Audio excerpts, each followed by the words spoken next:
جب گناہوں کے باوجود رب العزت کی نعمتیں مسلسل ملتی رہے تو ہوشیار ہو جاؤ کہ ہمارا حساب قریب اور سخت ترین ہے۔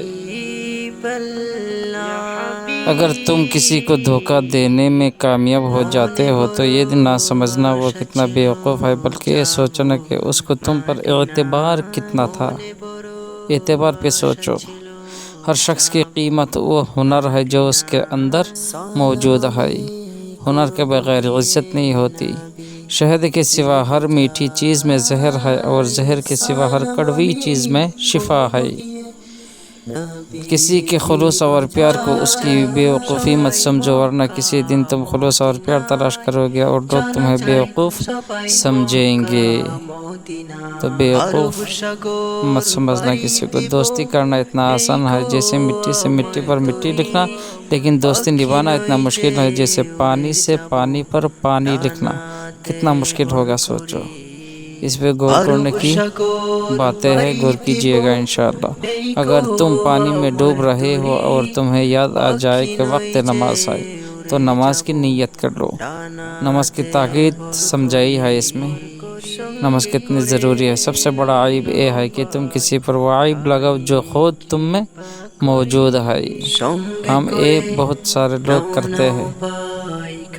کوئی تم سے روٹھ جائے پھر وہی تم سے ملنے کو ترسے تو اسے کبھی مت کھونا، کیونکہ وہ تم سے بہت زیادہ پیار کرتا ہے۔ اس لیے اگر کوئی ملنا ہے تو اس سے مل لینا۔ اگر تم سیدھے راستے پر ہو اور تم کسی مشکلات کا سامنا نہیں کر رہے ہو تو تم سوچو، کچھ دیر کے لیے ہو سکتا ہے کہ تم غلط راستے پر ہو، کیونکہ سیدھا راستہ مشکلات سے بھرپور ہوتا ہے۔ جو تمہاری خاموشی سے تمہاری تکلیف کا اندازہ نہ کر سکے، اس کے سامنے زبان سے اظہار کرنا صرف لفظوں کو ضائع کرنا ہے اور بے وقوفی ہے۔ اس لیے اس کے سامنے کچھ نہیں کرنا۔ جو سمجھنا ہے یوں ہی سمجھ جائیں گے۔ کسی مشکل میں کسی بزدل سے کوئی مشورہ مت کرنا، کیونکہ وہ تمہاری بچی ہوئی ہمت کو بھی ختم کر دے گا، ڈرا دے گا، حوصلہ نہیں دے گا۔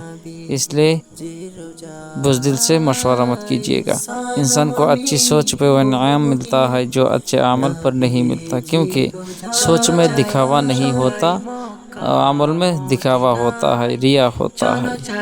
تو سوچو، یہ دنیا بھی کتنی عجیب ہے۔ ایماندار کو بیوقوف، بے ایمان کو عقل مند اور بے حیا کو خوبصورت کہتی ہے۔